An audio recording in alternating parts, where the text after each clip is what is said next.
Hello everybody, welcome back. आज मैं आप लोगों को ट्रांसलेशन का पार्ट 4 पढ़ाने चल रहा हूँ। Use of has, had, had. चलिए देखिए,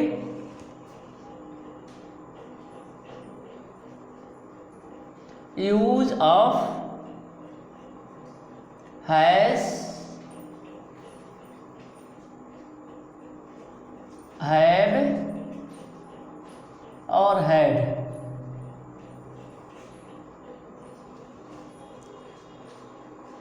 use of has, have, had. Clear?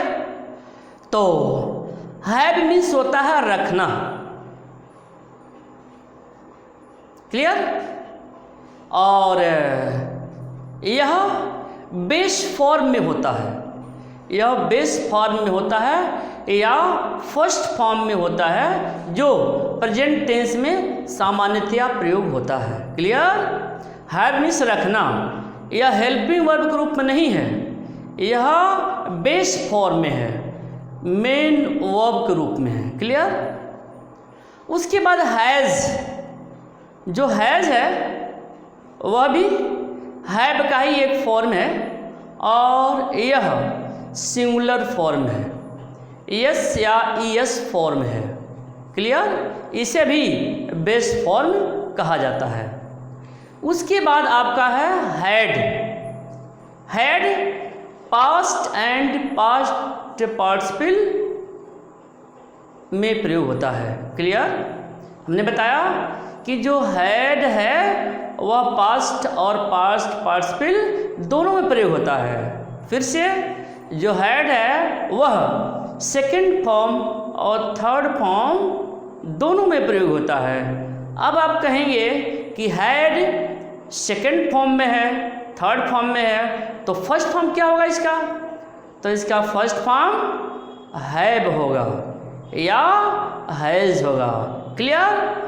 तो इस तरह से आपने देख लिया हैज, हैव, हैड के बारे में आपने देख लिया, इससे जान लिया। क्लियर? अब आगे देखिए, हैज, हैव, हैड का प्रयोग हेल्पिंग वर्ब तथा मेन वर्ब दोनों के रूप में किया जाता है। फिर से देखिए, हैज, हैव, हैड का प्रयोग हेल्पिंग वर्ब और मेन वर्ब दोनों के रूप में होता है। क्लियर? और इसके बाद आप यह जानेंगे कि हैज, हैव जो है वह प्रेजेंट टेंस में प्रयोग होता है, हैड का प्रयोग पास्ट टेंस में किया जाता है। क्लियर? अगेन, हैज, हैव का प्रयोग प्रेजेंट टेंस में होता है, हैड का प्रयोग पास्ट टेंस में होता है। उसके बाद मैं आपको यह बताना चाहता हूँ कि हैज़ का प्रयोग सिंगुलर सब्जेक्ट के साथ में होता है, हैव का प्रयोग प्लूरल सब्जेक्ट के साथ में होता है और हैड का प्रयोग पास्ट टेंस में सभी सब्जेक्ट के साथ में होता है। क्लियर?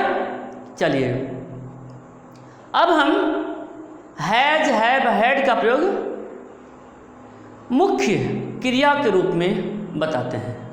ठीक है? मुख्य क्रिया के रूप में हैज, हैव, हैड का प्रयोग आपको मैं बताने चल रहा हूँ। ठीक है? देखिए,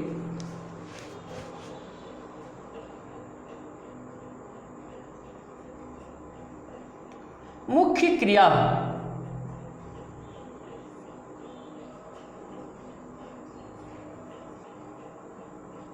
मेन वर्ब के रूप में हैज, हैव, हैड का प्रयोग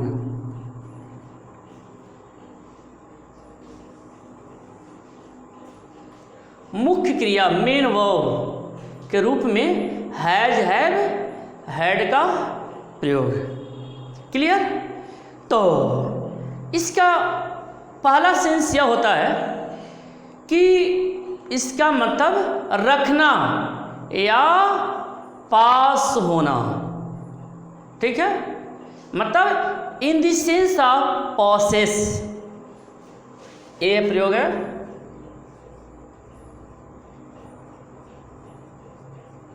इन द सेंस ऑफ पॉसेस,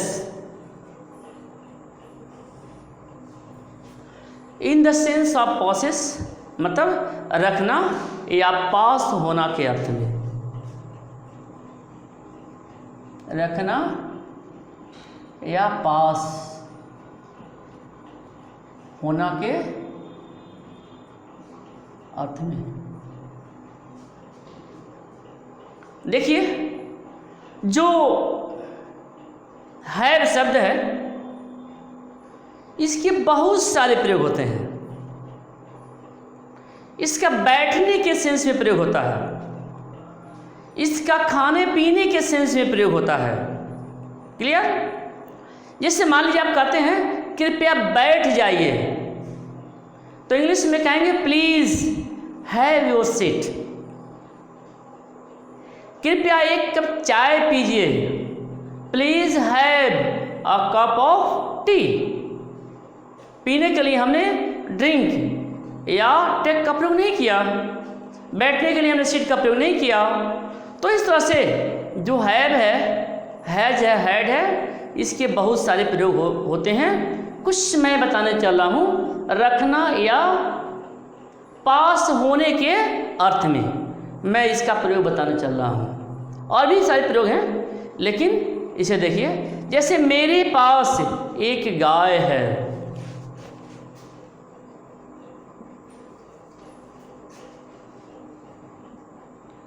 मेरे पास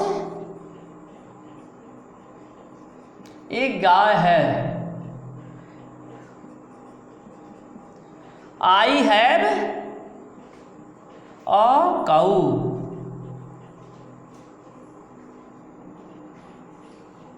आई हैव अ काऊ मतलब रखना या पास होना। मेरे पास एक गाय है, आई हैव अ काऊ। इसको हम ऐसे भी कह सकते हैं, मैं एक गाय रखता हूँ, मैं एक गाय रखता हूँ, मतलब आई हैव अ काऊ, तब भी अनुवाद यही होगा। क्लियर? नेक्स्ट देखिए,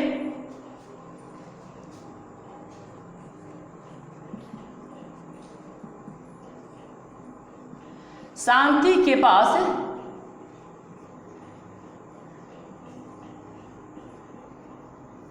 एक अंगूठी है, बन जाएगा शांति के पास एक अंगूठी है, या शांति एक अंगूठी रखती है, बस दोनों का अनुवाद वही होगा। शांति हैड, शांति के पास एक अंगूठी है, प्रेजेंट टेंस में है। शांति हैज अ रिंग, शांति के पास एक अंगूठी है। Shanti has a ring, Shanti singular number में है, हैज का प्रयोग हो गया। आई सिंगुलर नंबर में है, लेकिन इसके साथ प्लूरल वर्ब लगता है, इसलिए यहाँ पर हैव का प्रयोग हो गया। ठीक है, तो एक हैव के प्रयोग में हमें बहुत सारी बातें सीखनी होती है। चलिए, इसके बाद मैं आपको एक नेगेटिव सेंटेंस देता हूँ, ठीक है। जैसे उसके पास कैमरा नहीं है,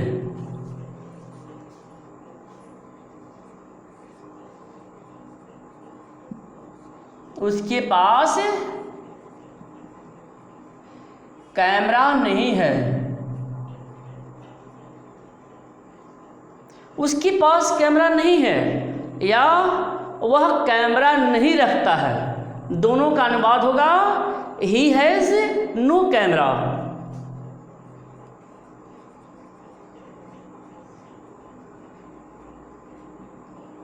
पहली बात, एक बात मैं और भी बताना चाहता हूं, जब हैज हैव का प्रयोग, जब हैज हैव हैड का प्रयोग मुख्य क्रिया के रूप में होगा, तो नेगेटिव सेंटेंस में हम नो का प्रयोग करेंगे, सामान्यतया नो का प्रयोग करेंगे। कुछ एक्सेप्शन भी हो सकते हैं, वो अलग की बातें हैं, लेकिन हम नो का प्रयोग करेंगे। ठीक, एक वाक्य और देखते हैं नेगेटिव का। इस बूढ़े आदमी का बेटा नहीं है।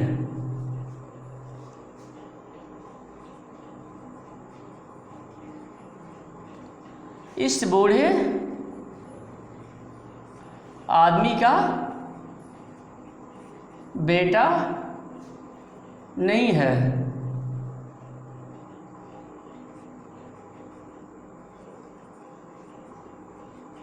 This old man has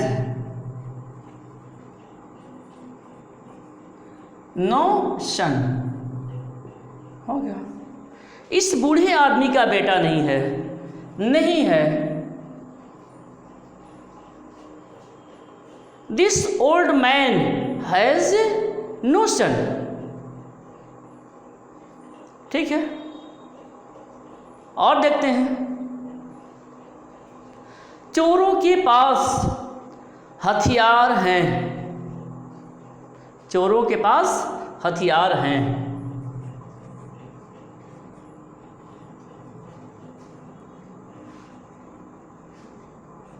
चोरों के पास हथियार हैं। चोर को अंग्रेजी में कहते हैं थिफ, लेकिन ये प्लूरल में है। चोरों, चोरों को थिप्स कहेंगे। देखिए इसका प्लूरल कैसे बनता है, थिप्स।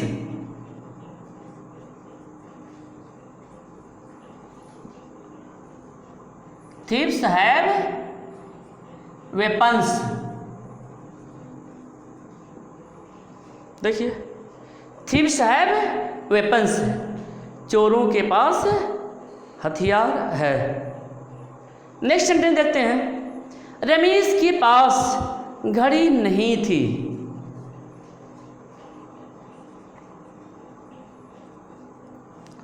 रमेश के पास घड़ी नहीं थी। Ramesh had no watch.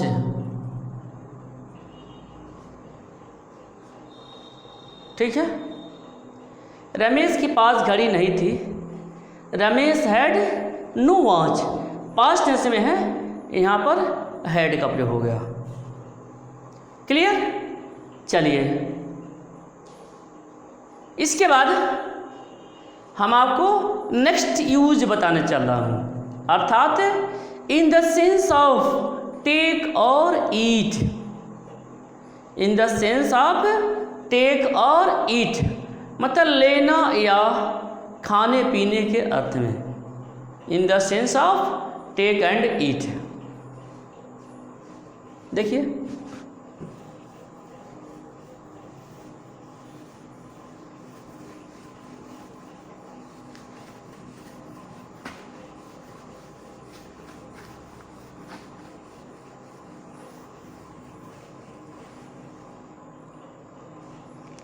B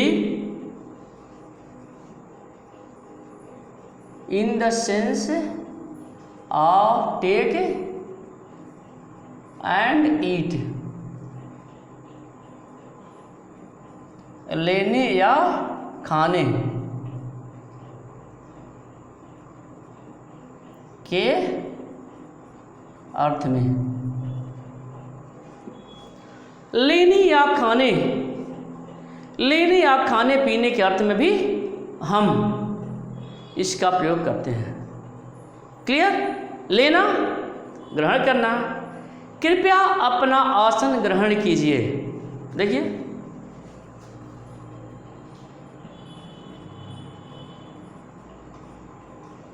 अपना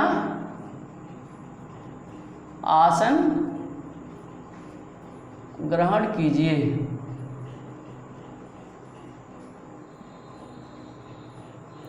प्लीज हैव योर सीट। देखिए अपना आसन ग्रहण कीजिए अर्थात बैठ जाइए। यानी आपने देखा जो हैव है, यह हैव का प्रयोग बैठने के सेंस में हो गया। ठीक है। नेक्स्ट देखिए, सुबह के नाश्ते में वह केवल 1 कप चाय लेता है।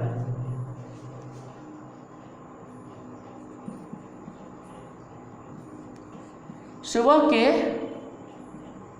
नाश्ते में वह केवल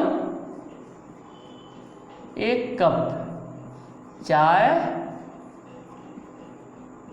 लेता है।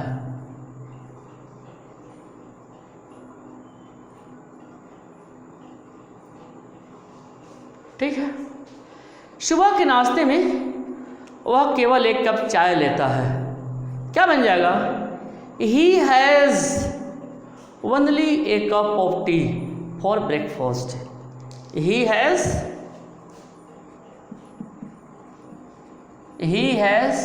Only A cup of T. He has only A cup of T for breakfast बन गया। ही हैज़ ओनली वह लेता है।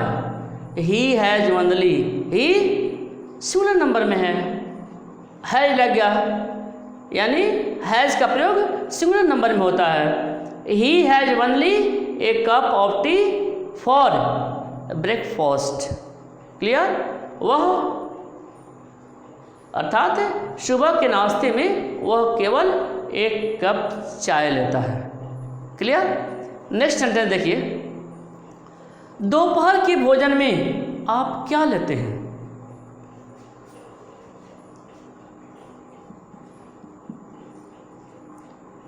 दोपहर के भोजन में आप क्या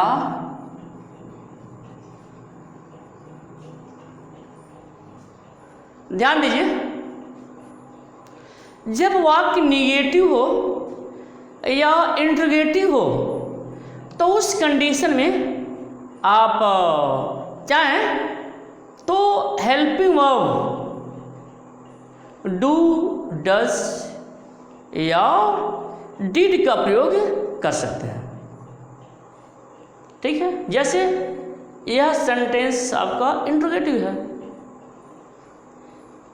दोपहर के नाश्ते में आप क्या लेते हैं?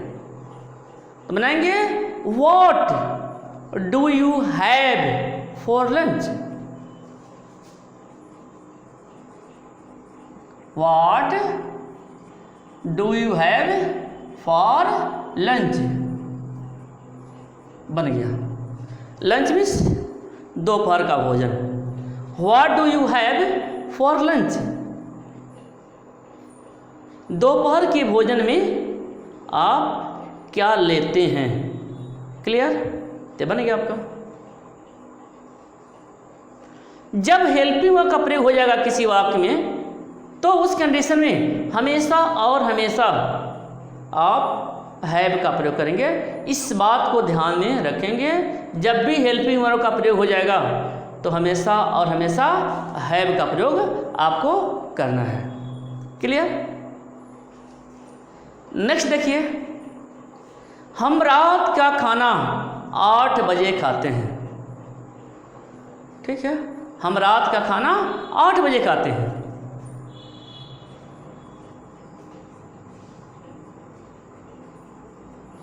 खाना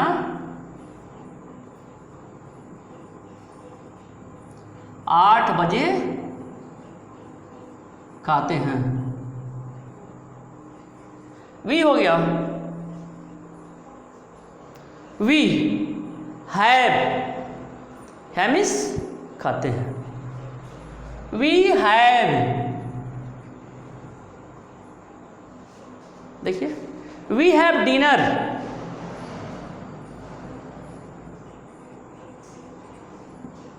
वी हैव डिनर, हम रात का खाना 8 बजे खाते हैं।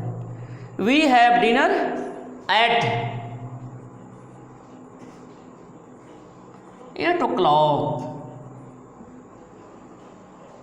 We have dinner at 8 o'clock। ठीक है, इसको थोड़ा दूरी बना कर रखते हैं। We have dinner at 8 o'clock, अर्थात हम रात का खाना 8 बजे खाते हैं।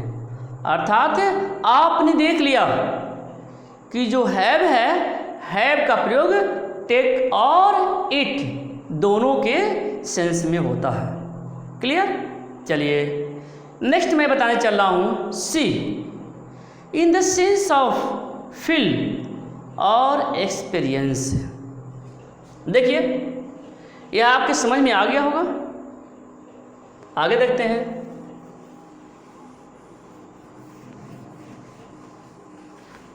In the sense of feel and experience, C number होगा।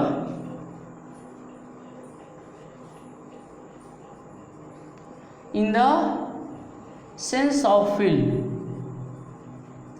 And experience. फील अनुभव करना, मतलब महसूस या अनुभव के अर्थ में।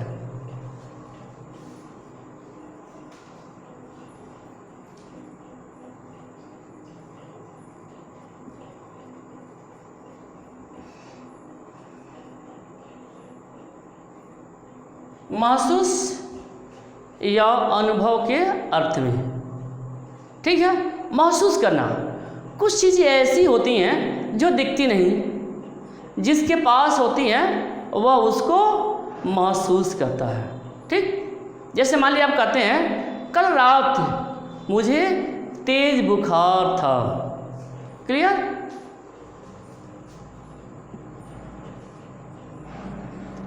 कल रात मुझे तेज बुखार था। देखिए, last night I had high fever. Last night I had high fever. देखिए हैड हो गया, यानी यह पास्ट इंडेफिनिट का अफर्मेटिव सेंटेंस है, तो अफर्मेटिव में वर्ब का सेकंड फॉर्म लगाते हैं, तो हैव का सेकंड फॉर्म यहाँ पर हैड हो गया, तो हो जाएगा। आइए आप तो आप ऐसे मानिए या आप यूँ मानिए, जैसे आपको समझ में आ जाए। Last night I had high fever. ठीक है। सचिन को सर्दी जुकाम था।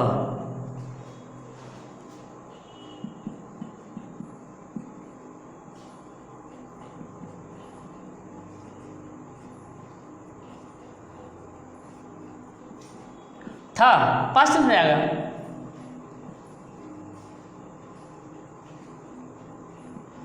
सचिन हैड कोल्ड, सर्दी जुकाम। सचिन को सर्दी जुकाम था। नेक्स्ट, राम के सिर में तेज दर्द हो रहा है। राम के सिर में तेज दर्द हो रहा है।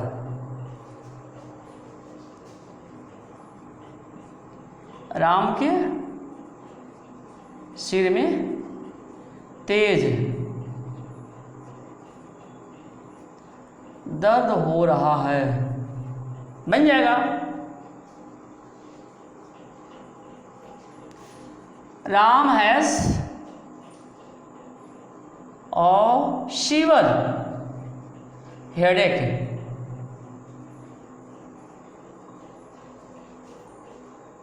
ठीक है। Ram has a severe headache. Ram has a severe headache. Ram के सिर में तेज, सीवियर, तेज दर्द हो रहा है, बहुत ज़्यादा दर्द हो रहा है।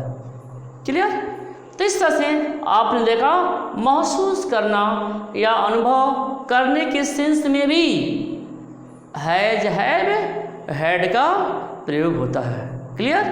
चलिए आपको नेक्स्ट बताने चल रहा हूं। In the sense of get और रिसीव। प्राप्त करने के अर्थ में, in the sense of get और receive.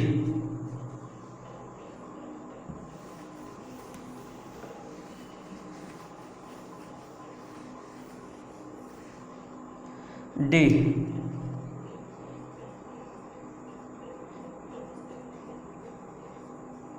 In the sense of get और रिसीव।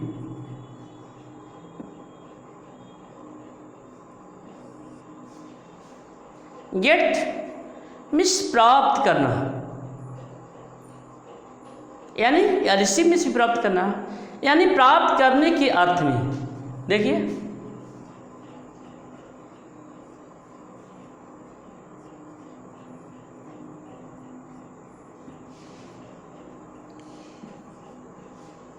प्राप्त करने के अर्थ में, जैसे मुझे अभी अभी बैंक का संदेश मिला। देखिए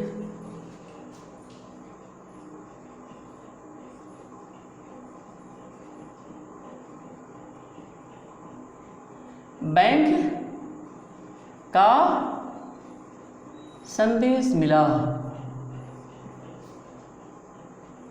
ठीक है। अभी अभी, जस्ट नाउ, ठीक है। Just now I had a message of bank.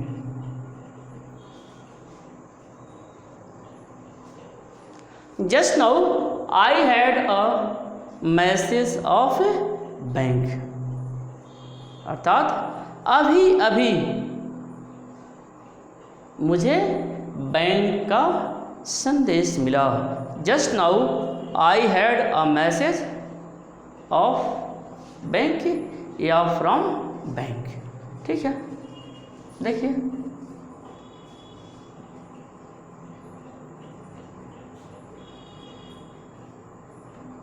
Next sentence देखते हैं। तुम्हें किताब अवश्य मिलेगा, ठीक है। तुम्हें किताब अवश्य मिलेगा। देखिए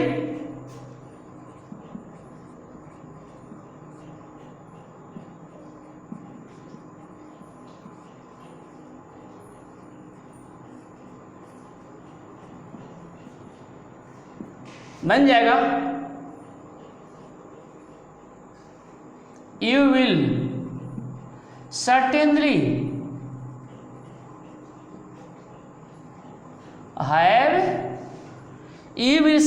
have the book। You will certainly have the book, यानी तुम्हें किताब अवश्य मिलेगा। क्लियर। देखिए मिलना, यहाँ पर मिलने के लिए हैव का प्रयोग कर दिया गया। संदेश मिला, ये पास्ट टेंस में है तो यहाँ पर हैड का प्रयोग हो गया, ठीक है। तो इस तरह से आपने हैज, हैव, हैड का प्रयोग मुख्य क्रिया के रूप में विस्तार से देख लिया। क्लियर। इसके बाद यदि कोई प्रॉब्लम होगी तो आप अवश्य पूछेंगे। ओके।